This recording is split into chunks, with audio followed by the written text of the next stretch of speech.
Welcome to video lecture on data structures. Myself, Dr. Shubha S., Assistant Professor, Department of Computer Science, Government First Grade College, Malleshwaram, Bangalore, would like to present this video lecture. So in this video lecture, you learn about multi-dimensional arrays, how to define and declare multi-dimensional arrays, initialization, accessing the elements of multi-dimensional arrays, program, and few applications of multi-dimensional arrays. So multi-dimensional arrays are the extension of two-dimensional arrays and use additional subscripts for indexing. So it makes use of three or more subscripts. They're used if you want to put an array inside another array. So how many number of elements can be stored in a multi-dimensional array means it can be calculated by multiplying the size of all the dimensions. So here we have three examples. Now in example number 1, that is int a of 10, 20 means maximum of 10 into 20, which is equal to 200. So 200 elements values can be stored. And similarly, in example number 2, int a of 5, 10, 20 means it can store 10 into 5 into 20, which is equal to 1000. Means 1000 value of elements can be stored. And similarly, in the third example, if you have got 10 students and each student writes 3 tests for 3 subjects, so then we can create an array for that as int student of 10 and 3. So here 10 means 10 students and 3 means each student takes 3 tests. So if we want to give result of student 1, we can write as student 00, student 01, student 02. So when you write 00, it gives the result of student 1 and test 1. And 01 means student 1's test 2. Student 02 means the same student of test 3. And similarly, for the second student, it will be instead of 0, it will be as 10, 11, 12, and so on.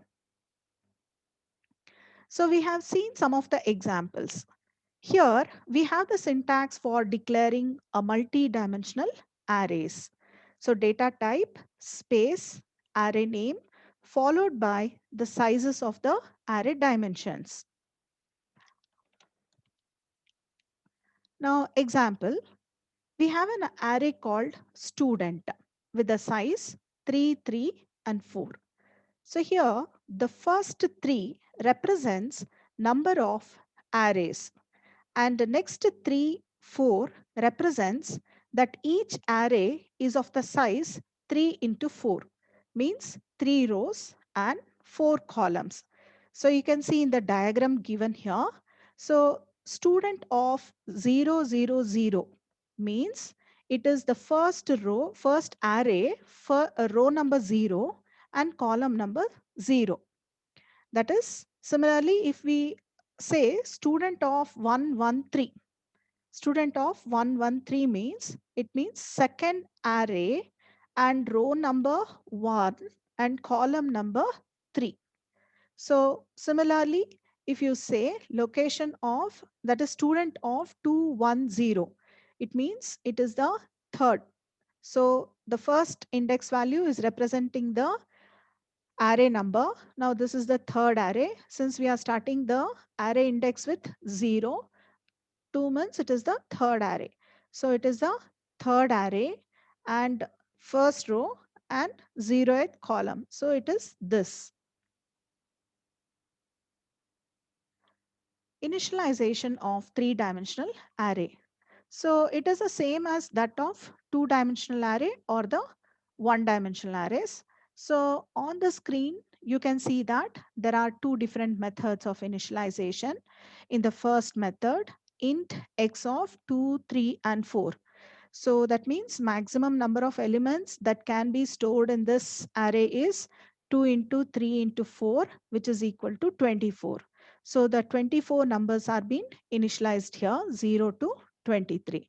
And in the second method, we have the same example, but it is going to be represented like this using the curly brackets.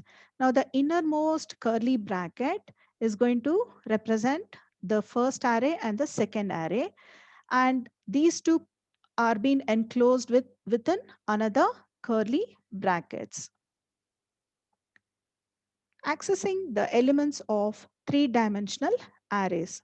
Now, in order to access the elements in three-dimensional arrays, we use for loop similar to one-dimensional and the two-dimensional arrays. So in three-dimensional arrays, we make use of three for loops to access the elements.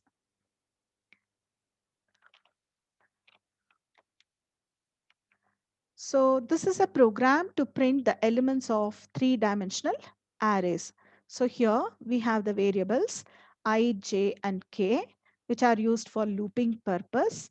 I represents the number of arrays, j and k for number of rows and columns in each of the arrays. So A is an array with the three indexes. So here 2 represents the number of arrays and 3 represent the number of rows in the arrays. And again, this 2 represents the number of columns in the arrays.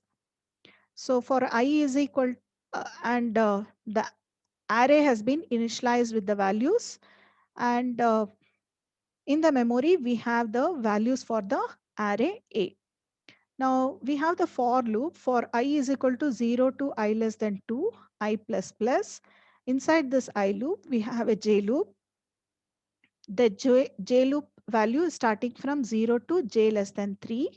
And inside the j loop, we have a k loop. K loop is starting from 0 to less than 2. So I loop, as I mentioned, the first size is going to be the number of arrays, and the second size is going to represent the number of rows, and the third index value will represent the number of the column. So 0 to less than 2 means 0 and 1. So there are two arrays. And here it is j starting from 0 to less than 3. That means 0 to 2, and k value is 0 to less than 2. And each time when the values are changing, we are going to print the values of a of I, j, k. So the output when I value is 0, the value of j will be from 0 to um, 0 to 2. So you can observe here j value will start from 0 and ends at 2. And when j is 0, we come inside the j loop. K value will be from 0 to less than 2. That means 0 and 1, 2 times. So when I is 0, j is 0, k will be 0 and 1. So you can see that when I is 0, 0 and 1, when I changes to j changes to 1, 0 and 1, and j changes to 2, k value is 0 and 1. And similarly, when I value changes to 1, inside the I loop, we have the j loop, which will start from 0 to end with 2, and k loop will start from 0 to 1. So totally we have 12 outputs. Applications of multi-dimensional arrays. So a multi-dimensional arrays, they are the extended form of one-dimensional arrays and are frequently used to store the data for mathematic computations, image processing, and record management.